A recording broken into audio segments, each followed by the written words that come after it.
ಪುರಸಭೆಯ ತ್ಯಾಜ್ಯ ನಿರ್ವಹಣೆ ಹಾಗೂ ಸ್ವಚ್ಛ ಕಾರ್ಕಳ ಸುಂದರ ಕಾರ್ಕಳ ಯೋಜನೆಯ ಯಶಸ್ವಿ ಅನುಷ್ಠಾನಕ್ಕೆ ಶ್ರೀರಾಮಕೃಷ್ಣ ಮಿಷನ್ ಸಹಕಾರ ನೀಡುವುದಾಗಿ ಮಂಗಳೂರು ರಾಮಕೃಷ್ಣ ಮಿಷನ್ನ ಶ್ರೀ ಏಕಗಮ್ಯ ಸ್ವಾಮೀಜಿ ಹೇಳಿದರು.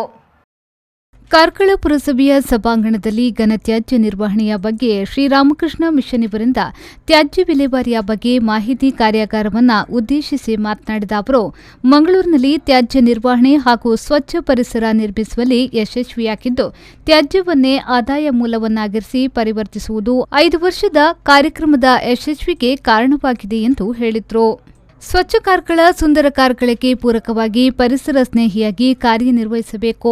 ಯಂತ್ರೋಪಕರಣಗಳನ್ನು ದೂರವಿಟ್ಟು ಮಾನವ ಸಂಪನ್ಮೂಲಗಳನ್ನು ಸದ್ಬಳಕೆ ಮಾಡಿದಾಗ ನಿರುದ್ಯೋಗ ಸಮಸ್ಯೆಗೆ ಮುಕ್ತಿ ದೊರಕುತ್ತದೆ. ಇದೀಗ ಕಾರ್ಕಳ ಪುರಸಭಾ ವ್ಯಾಪ್ತಿಯಲ್ಲಿ ಸ್ವಚ್ಛತಾ ಕಾರ್ಯದಲ್ಲಿ 30ರಷ್ಟು ಮಂದಿ ದುಡಿಯುತ್ತಿದ್ದಾರೆ.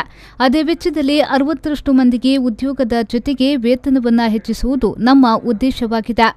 ಐಟಿ ಉದ್ಯೋಗದಷ್ಟೇ ಸಂಬಳವು ಈ ಕಾಯಕದಲ್ಲಿ ತೊಡಗಿಸಿದವರಿಗೂ ಲಭಿಸಿದಾಗ ಸಮೃದ್ಧಿ ಭಾರತದ ಕಲ್ಪನೆ ನನಸಾಗಬಹುದು. ಈ ಕಲ್ಪನೆಗೆ ಸಚಿವ ವಿ. ಸುನೀಲ್ ಕುಮಾರ್ ಅವರು ಸಹಮತ ವ್ಯಕ್ತಪಡಿಸಿರುವ ಬಗ್ಗೆ ಮೆಚ್ಚುಗೆಯನ್ನ ವ್ಯಕ್ತಪಡಿಸಿದರು. ನರೇಂದ್ರ ಮೋದಿ ಅವರು 2014ರಲ್ಲಿ ಕರೆ ಕೊಟ್ಟಾಗ ನಮ್ಮ ಮಠಕ್ಕೆ ಒಂದು ಪತ್ರ ಬಂದಿದೆ.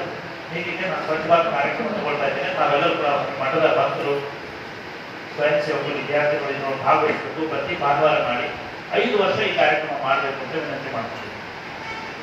ಗಾಂಧೀಜಿ ಅವರು 150ನೇ ಜನ್ಮ ಜಯಂತಿ 2019ರಲ್ಲಿ ಮಾಡಿ ಅಂತ ಆ ರೀತಿಯಲ್ಲಿ ನಾವು ಒಂದು 5 ವರ್ಷ ಕಾರ್ಯಕ್ರಮ ಮಾಡಿ ಸಮಾರೋಪ ಕಾರ್ಯಕ್ರಮವನ್ನು ಮಾಡಿದ್ದು 2019ರಲ್ಲಿ.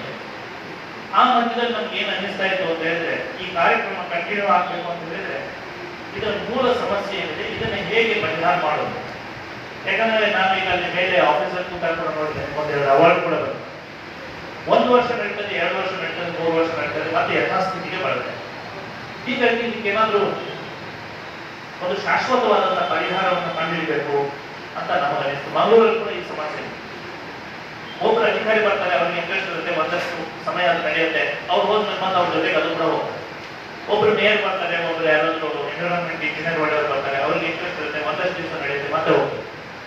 ಈ ರೀತಿಯಾಗಿ ಜನರಿಗೆ ಒಂದು ಅದ್ರ ಬಗ್ಗೆ ಒಂದು ಸಣ್ಣ ಜಿಗುಪ್ಸೆ ಬಂದಿದೆ. ಒಬ್ರು ಸೆಗ್ರಿಗೇಷನ್ ಅಂತ ಹೇಳ್ತಾರೆ, ಇನ್ನೊಬ್ರು ಬೇಡ ಅಂತ ಹೇಳ್ತಾರೆ, ಒಬ್ರಿಗೆ ಇಂಟ್ರೆಸ್ಟ್ ಇರುತ್ತೆ, ಇನ್ನೊಬ್ರಿಗೆ ಇಂಟ್ರೆಸ್ಟ್ ಇರಲ್ಲ.